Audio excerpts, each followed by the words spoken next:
नमस्कार, मैं हूं मृत्युंजय कुमार झा। शाम के 5:30 बज चुके हैं और अगले आधे घंटे तक आपके सवालों का सबसे बड़ा मंच तैयार है। अगर आपने कमोडिटी में ट्रेड किया है या फिर नया ट्रेड करना चाहते हैं, जानना चाहते हैं कि आपके लिए कहां पर कमाई के मौके हैं, तो आप सवाल पूछिए। नंबर आप नोट कर लें, जिस नंबर पर आपको कॉल करनी है 022-2300-1634। इसके अलावा आप 022-2300-1635 पर भी अपना सवाल पूछ सकते हैं।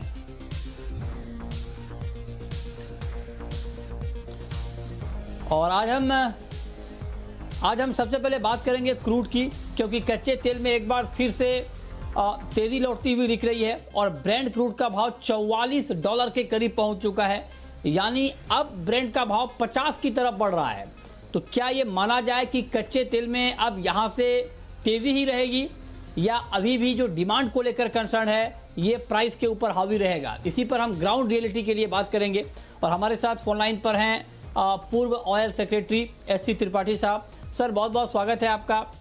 क्या लगता है आपको, चूंकि आप ग्लोबली भी हालात देख ही रहे हैं क्या है कोरोना को लेकर, सप्लाई को लेकर, इन तमाम डेवलपमेंट को देखते हुए क्या मार्केट आपको, एनर्जी मार्केट अभी आपको लग क्या रहा है?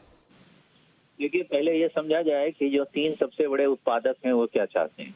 सऊदी अरब जो है वो चाहता है कि $80 तक पहुंचे, रशिया चाहता है कि $70 तक पहुंचे, और अमेरिका चाहता है कि $50 से $60 के बीच में रहे। क्योंकि अमेरिका इसलिए चाहता है कि उसकी जो शेल ऑयल कंपनियां हैं वो बहुत बड़ी बड़ी कंपनियां नहीं हैं, मीडियम स्केल कंपनियां हैं, लेकिन कई सारी हैं। उनका पिछले 4-5 साल में उन्होंने बहुत अच्छा काम किया है, लेकिन उनको $40 के नीचे उन्हें इसमें लाभ नहीं होता है, तो वो बंद करना पड़ सकता है। और रशिया और सऊदी अरब की बजट की स्थिति जो है अच्छी नहीं है, इसलिए वो दाम बढ़ाना चाहते हैं। दूसरी तरफ कोरोना की वजह से अप्रैल और मई में तो लगभग 30-40% की कमी आ गई थी क्रूड ऑयल की खपत में, लेकिन अब चीन में जो है आर्थिक स्थिति जो है वो पटरी पर करीब करीब पहुंच चुकी है। यूरोप भी खुल गया है, अमेरिका में भी काफी तेजी से धीरे धीरे आर्थिक स्थिति में सुधार होने की संभावना दिख रही है। तो इसको देखते हुए और इस बात को देखते हुए कि सऊदी अरब और रशिया दोनों मिल गए हैं, रशिया ओपेक में नहीं रहा है लेकिन एक बड़ा प्रोड्यूसर है, तो वो दोनों मिलकर के उन्होंने अपनी कटौती जो की थी उसको जारी रखा है। तो इस तरह से अभी की स्थिति में तो $40 ±5, जैसा मैंने शायद कुछ दिन पहले कहा था, वही लग रहा है।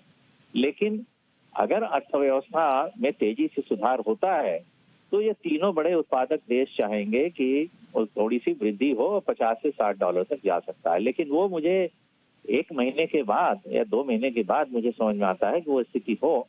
अभी तो मुझे 1 महीने तक यही लगता है कि 50 से तो कम होगा और 40 ±5 के बीच में रहना चाहिए।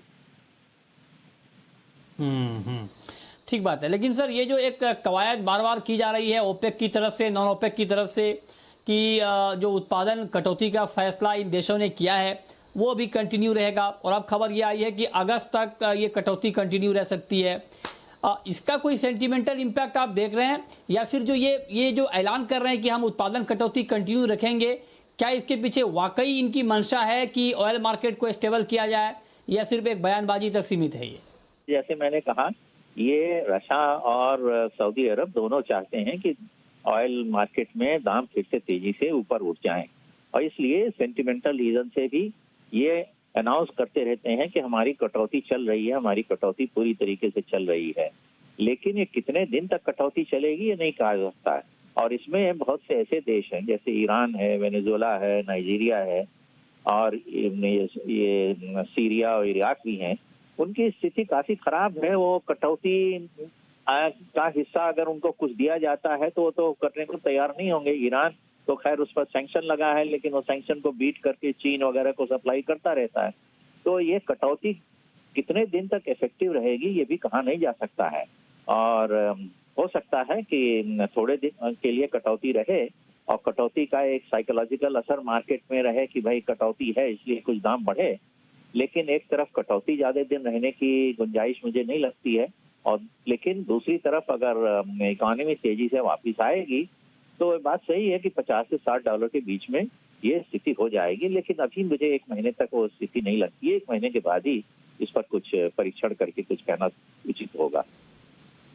आखिरी सवाल सर आपसे मेरा, त्रिपाठी जी, कि अमेरिका में चुनाव भी होने हैं और अमेरिका में ट्रंप ये नहीं चाहेंगे कि क्रूड के दाम बहुत बढ़ जाए, 70-80 हो जाए, जैसा कि आपने भी जिक्र किया कि 50 के आसपास अमेरिका चाहता है, और उसी भाव पर वहाँ की जो शेल इंडस्ट्री है वो टिक भी पाएगी। बहुत दाम गिर जाए तो भी वहाँ पर शेल के लिए टिकना बहुत मुश्किल होगा।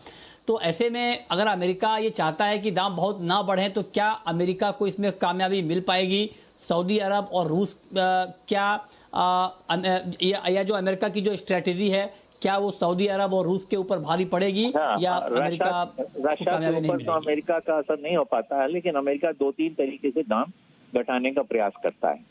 एक तो अमेरिका के पास बहुत बड़ा स्ट्रेटेजिक स्टोर है, तो जब देखता है कि दाम ज्यादा बढ़ रहे हैं तो उससे रिलीज कर देता है।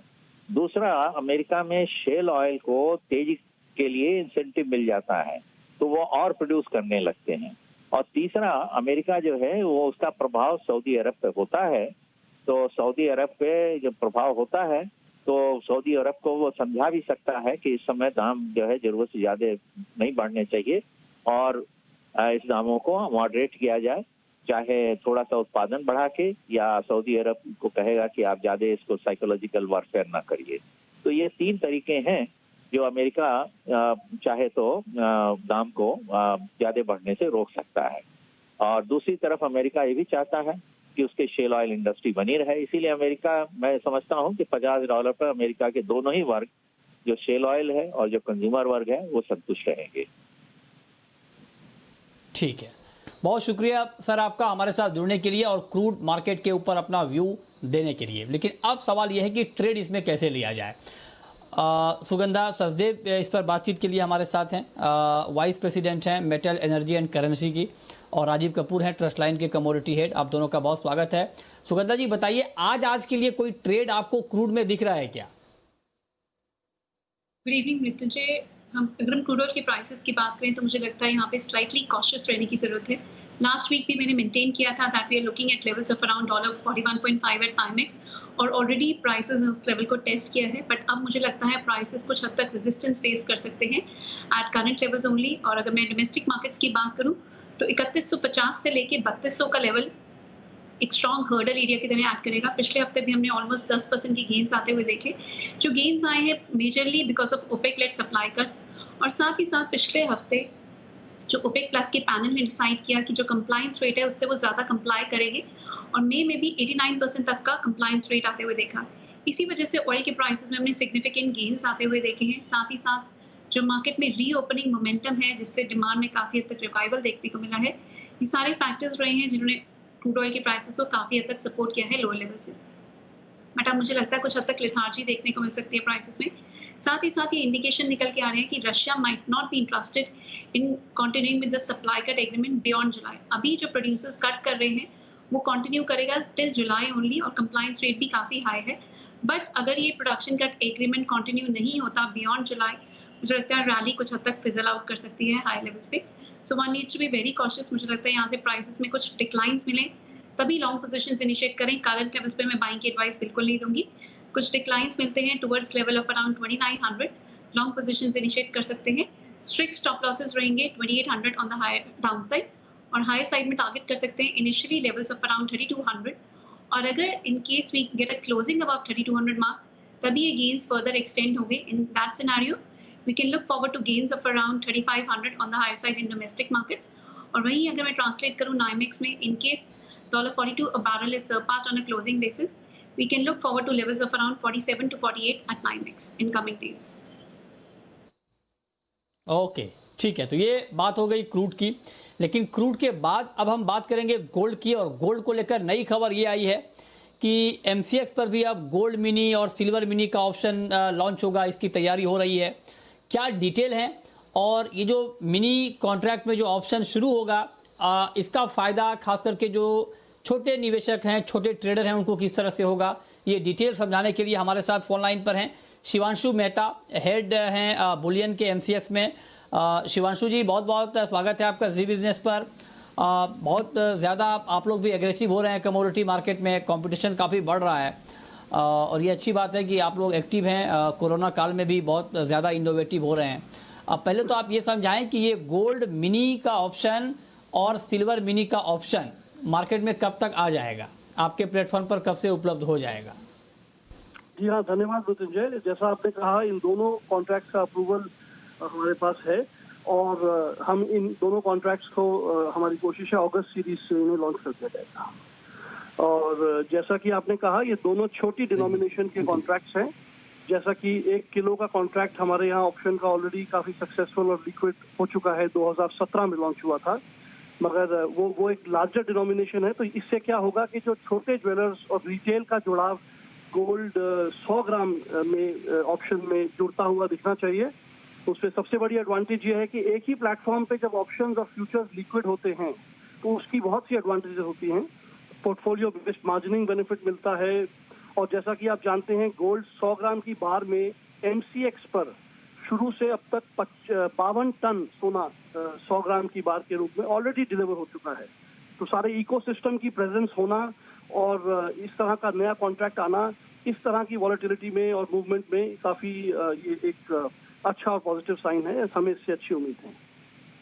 वो अच्छा तो आप बताएंगे, देखिए आपका प्रोडक्ट है तो आप तो अच्छा बताएंगे, लेकिन मैं आपसे ये जानना चाहता हूँ कि रिटेल में अब उनके लिए बिल्कुल आसान भाषा में जरा आप बताइए कि कोई छोटा ट्रेडर कमोडिटी का अगर आपके प्लेटफॉर्म पर गोल्ड मिनी में ऑप्शन में ट्रेड करने आएगा या सिल्वर मिनी के ऑप्शन में ट्रेड करने आएगा, तो बिल्कुल आसान भाषा में बताइए वो कैसे ट्रेड कर पाएंगे, कितने पैसे लगेंगे उनको मार्जिन के तौर पर, क्या पूरा प्रोसेस होगा, क्या पूरा तरीका होगा?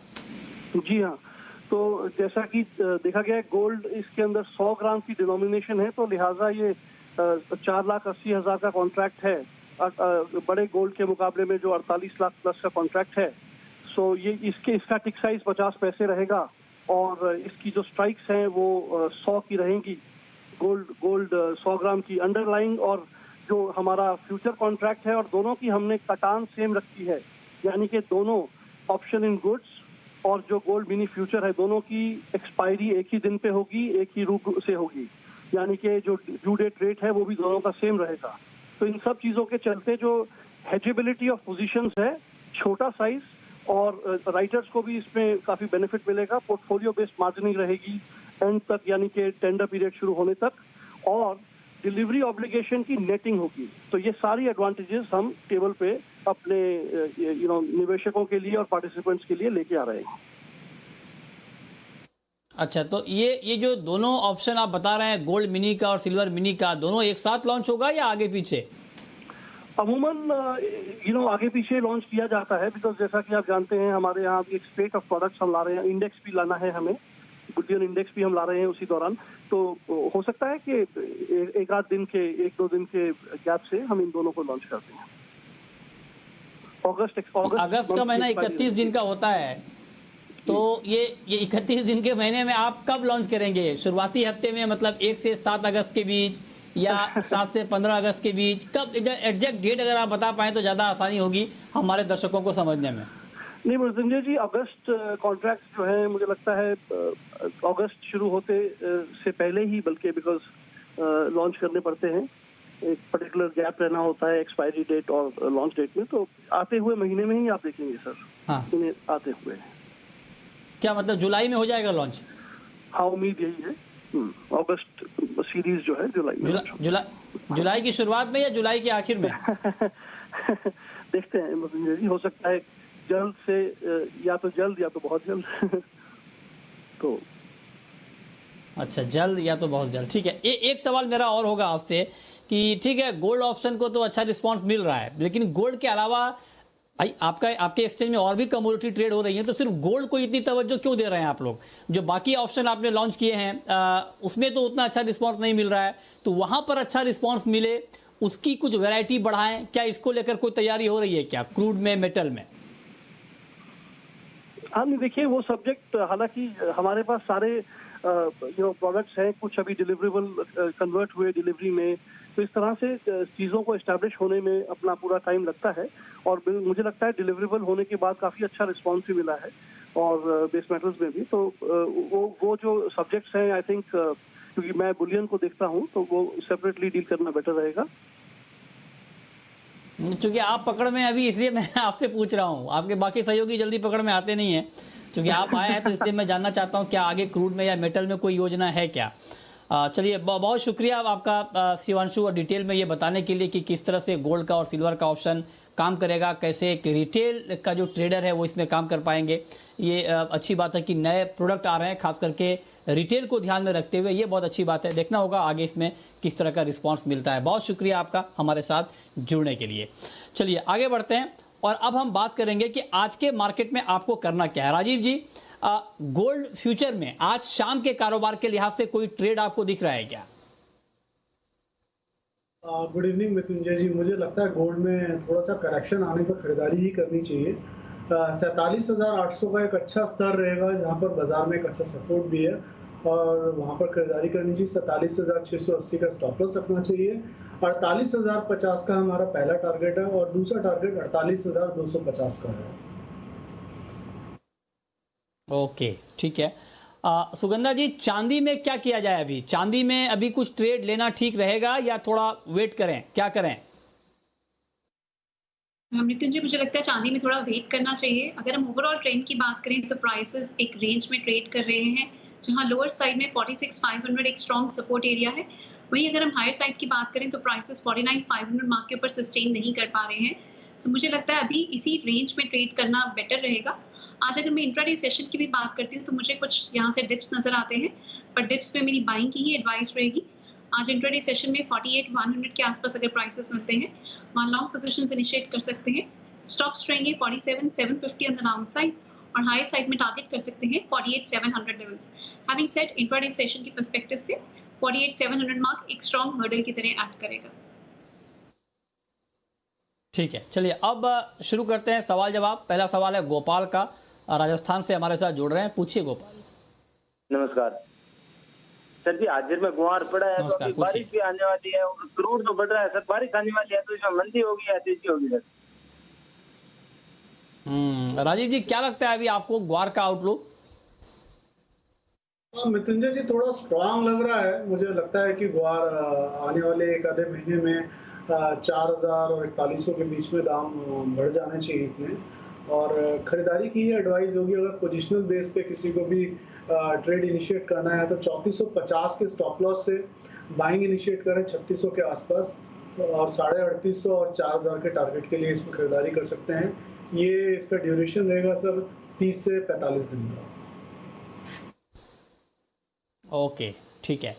अगला सवाल है आकाश का, यूपी से हैं हमारे साथ। पूछिए आकाश जी। सर, मेंथा ऑयल में 900 का रेट कब तक आ जाएगा? मेंथा ऑयल में 900 का रेट, ओके। राजीव जी बताइए। मृत्युंजय जी, मेंथा ऑयल में जब से एमसीएक्स में जो लॉट साइज है वो बड़े हैं, तब से इसमें पार्टिसिपेशन भी काफी कम हो गया है और तभी से हम देख रहे हैं बाजार 1300 के स्तर से धीरे धीरे 1,000 के आसपास आ गया है। मुझे लगता है बाजार जो है अगले 10 या 15 दिन के अंदर इसको 960 या 70 का भाव आ जाएगा, जो हमें चार्ट्स के मूवमेंट के हिसाब से दिख रहा है। प्लस जो बनता है हमारी राय में वो 1,025 रुपये का बनता है और 1,005 पे इसमें सेलिंग इनिशिएट करनी चाहिए। 1,025 का स्टॉप लॉस रखना चाहिए, 960 970 का टारगेट रखना चाहिए आने वाले 5 से 7 दिन के लिए। ठीक है, अजय हैं हमारे साथ उदयपुर से। पूछिए अजय जी। नमस्कार। हेलो, नमस्कार, पूछिए। हाँ जी, मैं चांदी के बारे में पूछना चाह रहा था। जी नमस्कार, पूछें। 48,470 में चांदी बाय की है, तो इसका टारगेट बताएंगे सर? अच्छा, 48,470 पर आपकी चांदी में बाइंग है। सुगंधा जी, क्या टारगेट इनको ध्यान में रखकर ट्रेड को होल्ड करना चाहिए? देखिए, अगर आपका शॉर्ट टर्म पर्सपेक्टिव है, इंट्राडे सेशन के हिसाब से 48,700 तक के लेवल्स देखने को मिल सकते हैं। वहाँ पे मैं प्रॉफिट बुकिंग करने की एडवाइस दूंगी। पर अगर आपका थोड़ा सा लंबा पर्सपेक्टिव है तो आप होल्ड कर सकते हैं अपनी पोजीशन को। 46,500 का इन दैट सिनेरियो आपका स्टॉप लॉस रहेगा on a closing basis. Higher side में आपके इनिशियल टारगेट्स रहेंगे 49,500 एंड इन केस 49,500 के ऊपर अगर एक क्लोजिंग मिल जाती है, एक फर्दर सस्टेन्ड वैली देखने को मिल सकती है सिल्वर के प्राइसेस में towards level of around 51,500 to 52,000 as well in coming days. So आप अपना पर्सपेक्टिव डिसाइड कर सकते हैं, इंट्राडे पर्सपेक्टिव है या स्लाइटली पोजिशनल है, उसके अकॉर्डिंगली आप प्लीज अपनी पोजीशन को होल्ड करें। ठीक है, प्रमोद हैं हमारे साथ जोधपुर से। पूछिए प्रमोद। नमस्कार जी। हेलो। नमस्कार, पूछिए। मैं जीरे का और कैस्टर और टर्मरिक तीनों का पूछना चाहता हूँ, और जीरे का मुझे वीकेंड तक इसका क्या आउटलुक रहेगा, इस वीकेंड तक, और कैस्टर का मुझे लॉन्ग टाइम चाहिए आउटलुक, कितना लंबे समय में, मतलब 1-2 महीने में कितना तेज हो सकता है, और टर्मरिक का भी वीकेंड का आउटलुक बताइए। ठीक है, बताइए राजीव जी, जीरा, टर्मरिक और कैस्टर। मृत्युंजय जी, जीरा तो हमें थोड़ा सा कमजोर ही लगता है। मुझे लगता है कि आने वाले वीकेंड में बाजार जो है 13,500 550 तक नीचे में आ सकता है, तो हमारी राय में थोड़ा इसमें सेलिंग का रुझान रहना चाहिए, और ऊपर में जो स्टॉप लॉस है वो 14,000 से ऊपर का मेंटेन करके चलना चाहिए। और जहाँ तक टर्मरिक का सवाल है, टर्मरिक में भी हमें थोड़ा सा डाउनवर्ड प्रेशर दिखता है। 5720 के आसपास इसमें बिकवाली बनती है और 5780 का स्टॉप लॉस बनेगा, और 5640 का इसमें टारगेट रखना चाहिए। और अगला लास्ट कौन सा, कैस्टर की बात कर रहे थे शायद, मंथली टारगेट। हाँ की बात कर रहे थे शायद ना। कैस्टर में मृत्युंजय जी थोड़ा सा मुझे बाजार जो है थोड़ा स्ट्रेंथ पकड़ता हुआ दिख रहा है। मुझे लगता है मंथ एंड तक जो दाम है कैस्टर के 4,000-4,050 तक ऊपर में आ जाने चाहिए, और इसमें बाइंग इनिशिएट करनी चाहिए थोड़ा करेक्शन आने पर 3840 पर, और स्टॉप लॉस सर इसमें मेंटेन करके चलना चाहिए 3720 रुपए। ठीक है, अगला सवाल है जय का, मुंबई से हैं हमारे साथ। पूछिए जय। हेलो जी, पूछें। हाँ जी, मेरा सवाल है सुगंधा जी से। अभी गोल्ड में क्या करना है अभी ये करंट रेट से?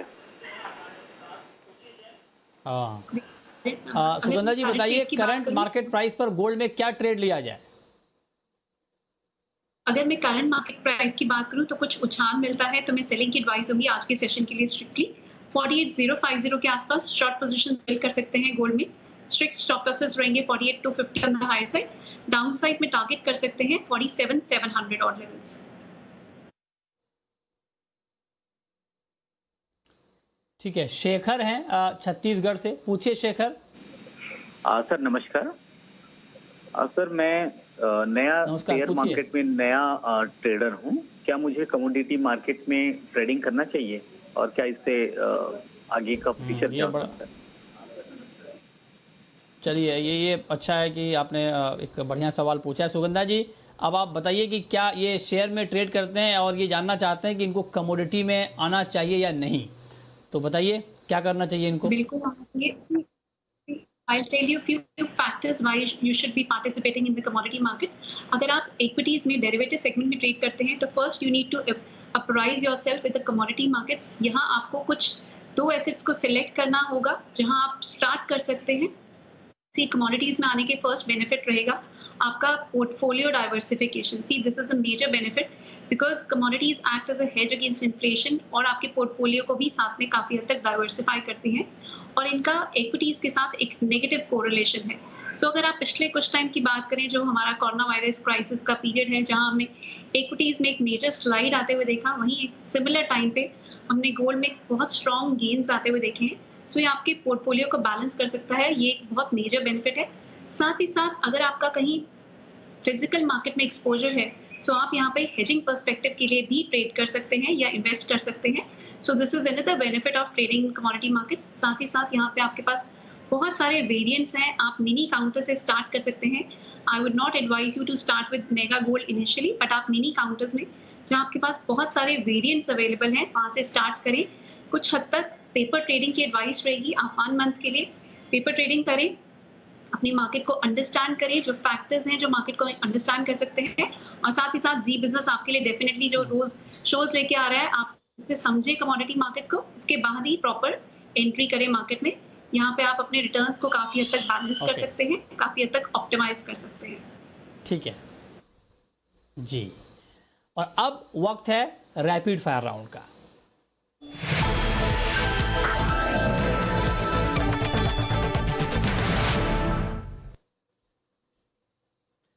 राजीव जी, आपकी पहली कॉल। मृत्युंजय जी, क्रूड ऑयल में हम खरीदारी की एडवाइस करेंगे 3130 पर। स्टॉप लॉस रहेगा 3095 का, टारगेट रहेगा सर 3175। आपकी कॉल सुगंधा जी।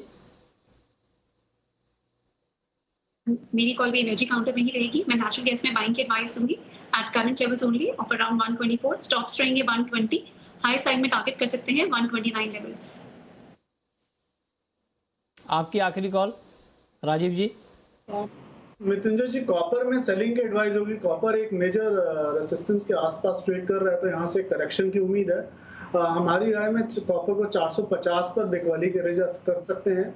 453 का स्टॉप लॉस रखना है। 446 444 दो लक्ष्य रख सकते हैं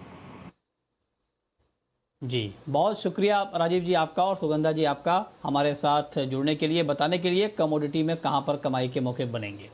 तो फिलहाल इस बुलेटिन में इतना ही।